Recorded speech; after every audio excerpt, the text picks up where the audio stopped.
প্রথমেই দেখে নেব আজকের বিশেষ গুরুত্বপূর্ণ সংবাদ শিরোনাম। ভয়ঙ্কর ঘোষণা কেন্দ্রের, বেজায় চাপে মমতা সরকার, কি পদক্ষেপ নিল কেন্দ্র সরকার? তলে তলে বিজেপির নতুন ছক, কয়েকদিনের মধ্যেই গুটি চাল দিতে চলেছে বিজেপি, জানলে চমকে যাবেন। দলের পূর্ণ মিলনেও ব্রাত্য দিলীপ, শাহর বঙ্গ সফরের মাঝে নয়া রাজ্য কমিটি ঘোষণা। ভারতের একটি ইশারায় অন্ধকারে ডুববে বাংলাদেশ, বিদ্যুৎ সংকটে নাজেহাল প্রতিবেশী দেশ। 24 ঘন্টায় প্রার্থী বদল করে বালিগঞ্জে বড় চমক দিলেন হুমায়ুন কবির। এসআইআর এর শুনানিতে গ্রহণযোগ্য ওবিসি শংসাপত্র, কমিশনকে সিদ্ধান্ত নেওয়ার নির্দেশ কলকাতা হাইকোর্টের। আমার কাছে চলে আসুন আপু, মিলেমিশে থাকি আমরা, মুখ্যমন্ত্রী মমতা বন্দ্যোপাধ্যায়কে বিয়ের প্রস্তাব বাংলাদেশি নেতার। ছুটি হবে না কারো, বছর শেষে রামজি নিয়ে পথে বিজেপি, শীর্ষ নেতৃত্বের কড়া নির্দেশ।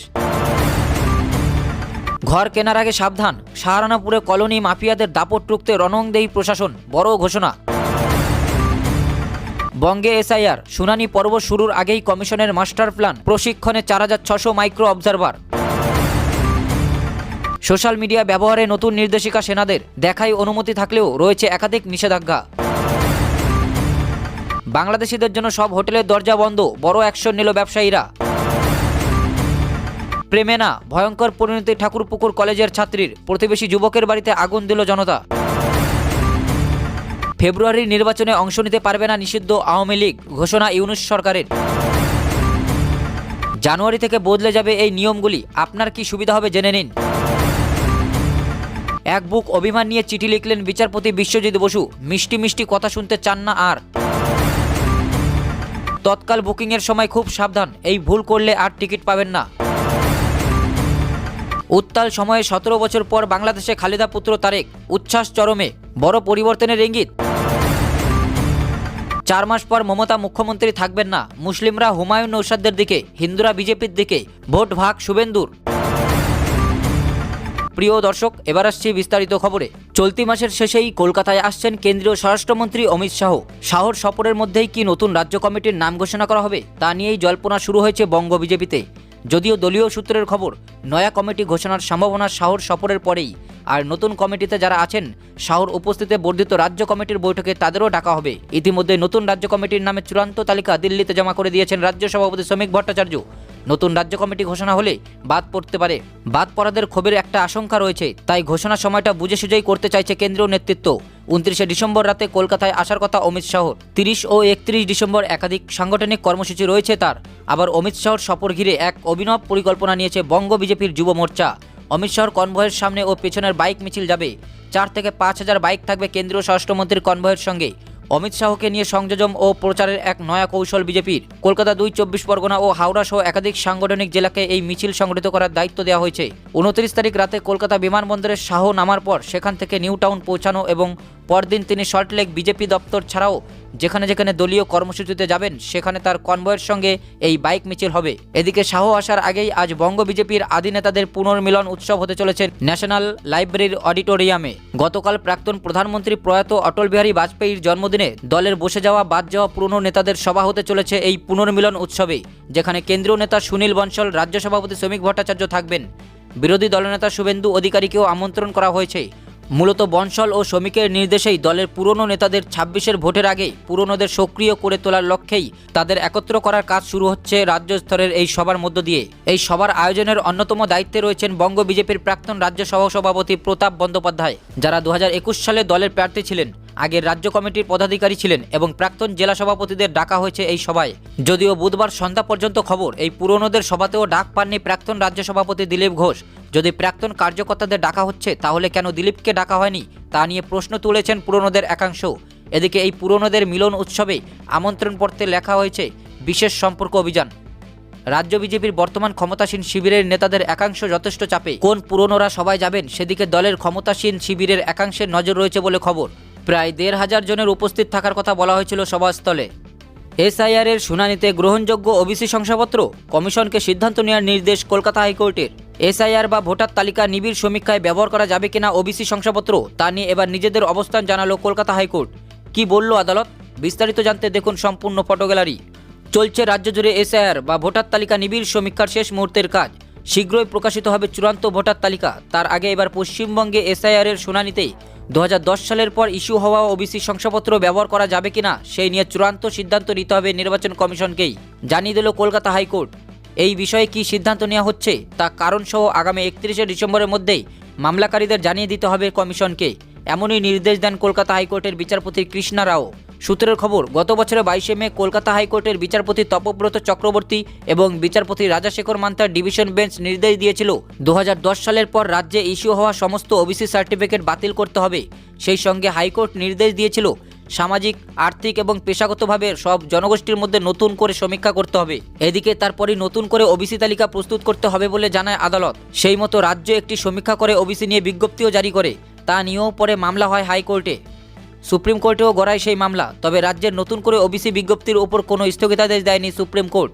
রাজ্যে এসআইআর এর খসড়া ভোটার তালিকা তৈরির পর খুব শীঘ্রই শুরু হবে নথি যাচাই এবং শুনানির কাজকর্ম। সেখানে প্রামাণ্য নথি হিসেবে কমিশন যে 13টি নথির কথা বলেছে তার মধ্যে রয়েছে তপশিলি জাতি, জনজাতি ও ওবিসি শংসাপত্র। কিন্তু গত বছর কলকাতা হাইকোর্ট 2010 সালের পর রাজ্যে ইস্যু সমস্ত ওবিসি সার্টিফিকেট বাতিল করার নির্দেশ দেয় এবং সেই সঙ্গে আদালত জানিয়ে দিয়েছিল ভবিষ্যতে 2010 সালের পর রাজ্যে ইস্যু হওয়া ওবিসি সার্টিফিকেট আর কোথাও ব্যবহার করা যাবে না। হাইকোর্টের নির্দেশ মতো রাজ্যের এসআইআরেও যেন বাতিল হওয়া ওবিসি সার্টিফিকেট ব্যবহার করা না হয় সেই আর্জি জানিয়েই কলকাতা হাইকোর্টে দায়ের হয়েছিল মামলা। সেই মামলাতেই বুধবার এই বিষয়ে চূড়ান্ত সিদ্ধান্ত নিতে কমিশনকেই নির্দেশ দিল আদালত এবং তার ডেডলাইনও বেঁধে দিয়েছে হাইকোর্ট। আগামী 31 ডিসেম্বরের মধ্যে এই বিষয়ে কমিশনকে চূড়ান্ত সিদ্ধান্ত নিয়ে মামলাকারীদের তা কারণ সহ জানিয়ে দেওয়ার নির্দেশ দিয়েছেন বিচারপতি কৃষ্ণা রাও। ভারতের একটি ইশারায় অন্ধকারে ডুববে বাংলাদেশ, বিদ্যুৎ সংকটে নাজেহাল প্রতিবেশী দেশ। তীব্র গ্যাস সংকট এবং কয়লাভিত্তিক বিদ্যুৎ কেন্দ্রগুলোর রক্ষণাবেক্ষণ সমস্যার কারণে বর্তমানে চরম বিদ্যুৎ বিপর্যয়ের মুখে বাংলাদেশ। অভ্যন্তরীণ উৎপাদন হ্রাস পাওয়ায় ভারতের ওপর নির্ভরশীলতা কয়েক গুণ বেড়েছে। বর্তমানে বাংলাদেশের মোট চাহিদা প্রায় 17% বিদ্যুৎ ভারত থেকে সরবরাহ করা হচ্ছে। আদানি পাওয়ার একাই প্রতিদিন প্রায় 1500 মেগাওয়াট বিদ্যুৎ পাঠাচ্ছে। ফলে ভারতের সাথে কূটনৈতিক টানাপোড়েন তৈরি হলে যে কোনো মুহূর্তে অন্ধকারে নিমজ্জিত হতে পারে গোটা দেশ। পরিসংখ্যান অনুযায়ী গত বছরের তুলনায় ভারত থেকে বিদ্যুৎ আমদানির হার প্রায় 70% বৃদ্ধি পেয়েছে। এনটিপিসি এবং পিটিসি ইন্ডিয়ার মতো সংস্থাগুলোও এই সংকটে গুরুত্বপূর্ণ ভূমিকা পালন করেছে। বিশেষজ্ঞরা মনে করছেন প্রাকৃতিক গ্যাসের স্বল্পতা এবং এলএনজি আমদানিতে সীমাবদ্ধতা থাকায় অদূর ভবিষ্যতে বাংলাদেশের এই বিদ্যুৎ নির্ভরতা কমার সম্ভাবনা ক্ষীণ। এমত অবস্থায় ভারতের সাথে সুসম্পর্ক বজায় রাখা বাংলাদেশের জ্বালানি নিরাপত্তার জন্য এখন সবচেয়ে বড় চ্যালেঞ্জ। ছুটি হবে না কারো, বছর শেষে রামজি নিয়ে পথে বিজেপি, শীর্ষ নেতৃত্বের কড়া নির্দেশ। দেশ জুড়ে উৎসবের মরশুম, অথচ ছুটির আমেজ নেই বিজেপির অন্দরে। 8 থেকে 80 যখন বড়দিন আর বর্ষণের উদযাপন ব্যস্ত, তখন দলের সাংসদ ও বিধায়কদের জন্য কড়া ফতোয়া জারি করল বিজেপির শীর্ষ নেতৃত্ব। স্পষ্ট বার্তা, কোনো অবসর যাপন নয়, বরং 25শে ডিসেম্বরের পর থেকে মাঠে নেমে আম জনতার সঙ্গে সংযোগ করতে হবে। মূল লক্ষ্য সদ্য পাশ হওয়া জি আইনের প্রচার করা। সংসদের শীতকালীন অধিবেশনে বিরোধীদের প্রবল আপত্তি উড়িয়েই 100 দিনের কাজের প্রকল্প সংশোধন করে জি বিল পাশ করেছে মোদী সরকার। এই নতুন আইনের আওতায় কাজের গ্যারান্টি 100 দিন থেকে বাড়িয়ে 125 দিন করা হয়েছে। গত 18 ডিসেম্বর রাজ্যসভায় মধ্যরাতে বিলটি পাশের পর রাষ্ট্রপতি দ্রৌপদী মুর্মু এতে স্বাক্ষর করেছেন। এখন এই আইনের সুফল সাধারণ মানুষের কাছে পৌঁছে দিতেই বড়দিনের ছুটিতে বাড়ি বাড়ি যাওয়ার নির্দেশ দেওয়া হয়েছে বিজেপি নেতাদের। তবে এই আইন ঘিরে শুধু বিরোধী শিবির নয়, খোদ বিজেপি শাসিত রাজ্য যেমন অসম, মধ্যপ্রদেশ ও রাজস্থানেও ক্ষোভের আঁচ মিলছে। 100 দিন কাজ দিতেই যেখানে হিমশিম খেতে হয়, সেখানে 125 দিন কিভাবে সম্ভব সেই প্রশ্ন তুলছেন নেতাদের একাংশ। তাই বিরোধীদের পাল্টা জবাব দেওয়ার পাশাপাশি নিজেদের দলের শাসিত রাজ্যের মানুষের সংশয় দূর করাও এখন বিজেপি জনপ্রতিনিধিদের কাছে সবথেকে বড় চ্যালেঞ্জ। 4 মাস পর মমতা মুখ্যমন্ত্রী থাকবেন না। মুসলিমরা হুমায়ুন নৌসাদের দিকে, হিন্দুরা বিজেপির দিকে, ভোট ভাগ শুভেন্দুর। প্রথমে মেলেনি প্রশাসনের অনুমতি, দিনের দিন আদালতের অনুমতি নিয়ে সাগরদ্বীপে সভা করলেন শুভেন্দু অধিকারী। 7000 সমর্থক নিয়ে সভা করার অনুমতি মেলার পরই সভা থেকে কার্যত হুঁশিয়ারির সুর শোনা গেল তার গলায়। এবার সংখ্যালঘু ভোট নিয়ে ইঙ্গিতপূর্ণ মন্তব্য, মমতা বন্দ্যোপাধ্যায় আর মুখ্যমন্ত্রী থাকবেন না। মুসলিমরা হুমায়ুন কবির আর নৌসাদ সিদ্দিকের দিকে, হিন্দুরা বিজেপির দিকে। ফের একবার আদালতের অনুমতি নিয়ে সভা করলেন শুভেন্দু অধিকারী। যোগ দিলেন বিজেপির মথুরাপুর সাংগঠনিক জেলায় পরিবর্তন সংকল্প সভায়। বুধবার দক্ষিণ 24 পরগনায় সাগরদ্বীপে শুভেন্দু অধিকারীর সভার অনুমতি দেয়নি স্থানীয় প্রশাসন। এ নিয়ে মঙ্গলবার মহকুমা শাসকের চিঠি দেন সাগর থানার ওসি। সেই চিঠিতে উল্লেখ করা হয়, গঙ্গাসাগর মেলায় পুণ্যার্থী ও বিরোধী দলনেতার নিরাপত্তার কথা মাথায় রেখে অনুমতি না দেওয়ার সিদ্ধান্ত নেওয়া হয়েছে। চিঠিতে বলা হয়, বিরোধী দলনেতা জেড ক্যাটেগরির নিরাপত্তা পান, ভিআইপি প্রোটোকলে বিকল্প রাস্তা নেই। অনুমতি না পেয়ে আদালতে দ্বারস্থ হন শুভেন্দু অধিকারী। বিচারপতি কৃষ্ণা রাওয়ের দৃষ্টি আকর্ষণ করেন তিনি। বুধবার কলকাতা হাইকোর্ট রাজ্য সরকারের প্রস্তাব অনুযায়ী সবাই অনুমতি দেয় আদালত। দুপুর 1টা থেকে বিকাল 5টা পর্যন্ত সভায় অনুমতি দেওয়া হয়। শর্ত দেওয়া হয় 7,000 সমর্থক নিয়ে করা যাবে সভা, ব্যবহার করা যাবে 50টি মাইক। আদালতের অনুমতি পেতেই সাগরে শুরু হয় সবার তোড়জোড়। সেখানে পৌঁছে প্রথমে কপিল মুনির আশ্রমে যান শুভেন্দু অধিকারী। বুধবারই শুভেন্দু অধিকারীর ঝাড়গ্রামের সভাতেও অনুমতি দেয় হাইকোর্ট। 28শে ডিসেম্বর ঝাড়গ্রামে হবে শুভেন্দু অধিকারীর সভা। সকাল 10টা থেকে বিকেল 5টা পর্যন্ত কর্মসূচিতে মিলল অনুমতি। বিরোধী দলনেতা হিসেবে এখনও পর্যন্ত শুভেন্দু অধিকারীর 102টি কর্মসূচির অনুমতি দিয়েছে আদালত। তৎকাল বুকিংয়ের সময় খুব সাবধান, এই ভুল করলে আর টিকিট পাবেন না। এখন চলছে উৎসব আনন্দের মরশুম, অনেকেই এই সময় ঘুরতে যাবেন, কেউ আবার পরিবারের সঙ্গে সময় কাটাবেন।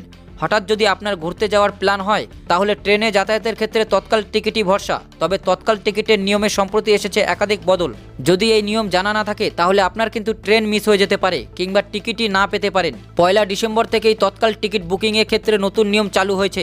এখন ওটিপি ছাড়া তৎকাল টিকিট বুক করা যায় না। আগে কেবল তৎকাল টিকিট বুকিংয়ে যে নির্দিষ্ট সময় হয় সেই সময়ে আইআরটিসির ওয়েবসাইটে লগ ইন করেই টিকিট কাটা যেত। এখন তাতে সংযোজিত হয়েছে ওটিপির নিয়ম। রেলওয়ে বোর্ডের নির্দেশিকা অনুসারে আপনার মোবাইলে ওটিপি ভেরিফিকেশন যাচাই করার পরেই তৎকাল টিকিট পাওয়া যাবে। বুকিংয়ের সময় আপনার দেওয়া মোবাইল নম্বরে এই ওটিপি পাঠানো হবে। এই কোডটি সিস্টেমে প্রবেশ না করা পর্যন্ত টিকিট তৈরি হবে না। এই নিয়মটি আইআরসিটি ওয়েবসাইট বা মোবাইল অ্যাপের মধ্যে সীমাবদ্ধ নয়। রেল স্টেশনের টিকিট কাউন্টারগুলিতেও একই নিয়ম প্রযোজ্য হবে। আগে টাকা দেওয়ার সঙ্গে সঙ্গে টিকিট বুক হতো, তবে এখন প্রক্রিয়াটির আরও নিরাপদ এবং নিয়ন্ত্রিত হয়েছে। যদি ভুল ওটিপি দেন বা রেজিস্টার নম্বরে আসা ওটিপি বলতে না পারেন তাহলে টিকিট পাওয়া যাবে না। এই নতুন ওটিপি সিস্টেমের প্রধান উদ্দেশ্য হলো দালালদের আটকানো। দীর্ঘদিন ধরেই অভিযোগ ছিল যে তৎকাল বুকিং খোলার কয়েক সেকেন্ডের মধ্যেই আসন পূর্ণ হয়ে যায়। দালালরা অবৈধ স্বয়ংক্রিয় সফটওয়্যার ব্যবহার করে, যার ফলে দালালরা একসঙ্গে একাধিক টিকিট বুক করতে পারত। এখন ওটিপি সরাসরি যাত্রীর মোবাইল ফোনে পাঠানো হবে। এটি বুকিংয়ের স্বচ্ছতা বৃদ্ধি করবে। যারা ভ্রমণ করতে চান তাদের টিকিট পাওয়ার সম্ভাবনা বৃদ্ধি পাবে। 28শে অক্টোবর 2025 থেকে রেলওয়ে আরেকটি নতুন নিয়ম কার্যকর করেছে। যদি সকাল 8টা থেকে 10টার মধ্যে টিকিট বুক করতে চান তাহলে আইআরসিটির অ্যাকাউন্টের সঙ্গে আধার লিঙ্ক করা বাধ্যতামূলক। আমার কাছে চলে আসুন আপু, মিলেমিশে থাকি আমরা। মুখ্যমন্ত্রী মমতা বন্দ্যোপাধ্যায়কে বিয়ের প্রস্তাব বাংলাদেশি নেতার। পদ্মাপাড়ে অশান্তির আবহে এবার বাংলাদেশি ইসলামী নেতার বিস্ফোরক মন্তব্যে ছড়ালো চাঞ্চল্য। খোদ বাংলার মুখ্যমন্ত্রী মমতা বন্দ্যোপাধ্যায়কে বিয়ের প্রস্তাব। বিশদে জানতে দেখুন সম্পূর্ণ ডিটেলস। পদ্মাপাড়ে অরাজকতার আবহে এবার বাংলার মুখ্যমন্ত্রী মমতা বন্দ্যোপাধ্যায়কে সরাসরি বিয়ের প্রস্তাব দিলেন ওপার বাংলার ইসলামী নেতা আলেম রফিকুল্লাহ আনসারি। সূত্রের খবর, সম্প্রতি সোশ্যাল মিডিয়ায় ভাইরাল হয়েছে আনসারির একটি অডিও বার্তা। সেখানে তাকে বলতে শোনা যাচ্ছে, আমি চাচ্ছি আমার মমতা আপুকে এখানে দিয়ে দেওয়া হোক। আপুর যদি হাজবেন্ড না থাকে তাহলে আমি আমার প্রিয় আপুকে বিয়ে করব। আপু চলে আসুন, মিলেমিশে থাকি আমরা। আই লাভ ইউ আপু, বুক ভরা ভালোবাসা দেবো তোমাকে, চলে আসো বাংলার জমিনে। যদিও এই ভিডিও বা অডিও বার্তার সত্যতা যাচাই করেনি ইন্সপায়ার বার্তা। সোশ্যাল মিডিয়ায় আলেমের এই বার্তা ব্যাপক ভাইরাল হলেও তিনি আদতে হলেন বাংলাদেশের নোয়াখালীর একজন কৌতুক ইসলামী বক্তা। ইসলামের বিভিন্ন ধর্মীয় বিষয় যেমন কোরআন, কিয়ামত, বিবাহ, শয়তান ও ইতিহাস নিয়ে আলোচনা করেন তিনি। এছাড়াও তার ওয়াজগুলো ইউটিউবে ব্যাপক জনপ্রিয়। তার জীবনী সম্পর্কে বিস্তারিত তথ্য পাওয়া না গেলেও তিনি বাংলাদেশের মাদ্রাসাগুলিতে শিশুদের ওপর হওয়া ব্যাপক অত্যাচার নিয়ে সরব থাকেন, মানুষকে সৎ উপদেশ দেন ও কল্যাণের পথে চলার কথা বলেন। যদিও সমাজ মাধ্যমে ভাইরাল হওয়া এই গোটা বিষয়টি নিয়ে বাংলার মুখ্যমন্ত্রী মমতা বন্দ্যোপাধ্যায় বা তার দল তৃণমূল কংগ্রেসের তরফে এখনও পর্যন্ত কোনো প্রতিক্রিয়া মেলেনি। তবে বিষয়টি নিয়ে তুমুল চর্চা চলছে নেটপাড়ায়। নেটিজেনদের কেউ কেউ মজার ছলে বলছেন, আপনারা নিয়ে যান, আমরা তাহলে বাঁচি। আবার কেউ লিখেছেন, তাড়াতাড়ি নিয়ে যান, এই মহিলা আপনার জন্য একদম ঠিক। সব মিলিয়ে বিষয়টি নিয়ে ব্যাপক চর্চা চলছে নেটিজেনদের মধ্যে। এদিকে বিএনপির চেয়ারম্যান তথা খালেদা পুত্র তারেক রহমান দেশে ফিরেছেন গতকাল, যার ফলে নতুন করে জ্বলছে বাংলাদেশের রাজধানী শহর ঢাকা। আগামী বছর বাংলাদেশে নির্বাচন, তার আগে খালেদা পুত্রের প্রত্যাবর্তনে দেশ জুড়ে জোরদার করা হয়েছে নিরাপত্তা ব্যবস্থা। বিএনপি নেতা তারেক রহমানের বাংলাদেশে ফেরার ঠিক আগে ফের হিংসা ছড়িয়ে পড়ে। বুধবার সন্ধ্যাবেলা বাংলাদেশের রাজধানী ঢাকার মগবাজার উড়ালপুলের কাছে ককটেল বোমা বিস্ফোরণে এক যুবকের মৃত্যু হয়। তারপর থেকে ফের নতুন করে উত্তপ্ত হয়ে ওঠে পরিস্থিতি।